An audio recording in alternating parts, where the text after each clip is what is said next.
kalau asal je pertandingan berlari ke atau pertandingan balapan ke, kita mesti macam fikir macam orang tembak je kat udara guna pistol tu kan. Yang atlet tu dia tahulah macam mana cara masa sukan ke, masa pertandingan larian ke.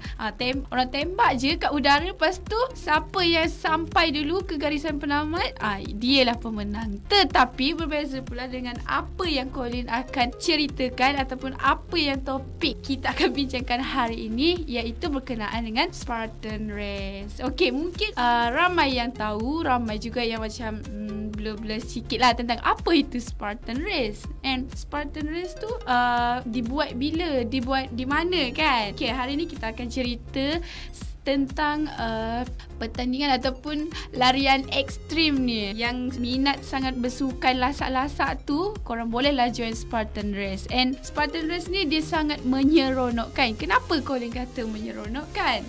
Yang tu korang kena dengarkan Colin di My Campus AM hari ni. And korang akan tahu apa yang Colin akan sampaikan, and apa itu Spartan Race, and apa aktiviti ataupun apa je pertandingan yang ada dalam Spartan Race. Okay, apa itu Spartan Race?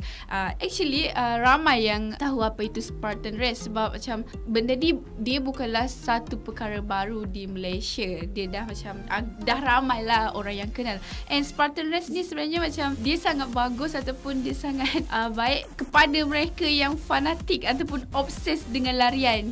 Kan selalunya kita akan dengar macam maraton ataupun run apa, banyak-banyak lah macam pertandingan biasa-biasa tetapi yang berkaitan dengan larian. Tetapi yang menariknya Spartan Race ni, dia akan meletakkan jarak. Contohnya 3 batu, larian tu macam jarak 3 batu. Lepas tu antara jarak tu dia akan letak 20 halangan. Ini adalah antara yang Colin tahulah based on my research. And kalau yang 8 batu yang ni dikenali sebagai Spartan Super. Kalau yang yang 3 batu, yang larian yang berjarak 3 batu and 20 halangan tu dikenali sebagai Spartan Sprint. And yang kedua adalah jarak 8 batu and diletakkan 25 halangan, yang tu dikenali sebagai Spartan Super. And yang ketiga adalah Spartan Beast. Apa itu Spartan Beast? Spartan Beast ni means dia akan jarak yang diletakkan untuk seseorang tu berlari adalah 13 batu and 30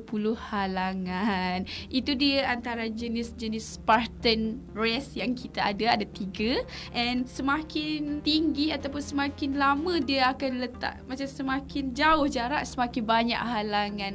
Dia sangat-sangat mencabar lah. And dia macam buat kita jadi bila kita join je kita tak rugi, sebab kita boleh macam memotivasikan diri kita dengan halangan-halangan yang diletakkan dalam setiap jarak. So kalau korang nak tahu lagi, dia sebenarnya banyak jenis aktiviti ataupun jenis pertandingan yang kita boleh kaitkan dengan Spartan Race ni.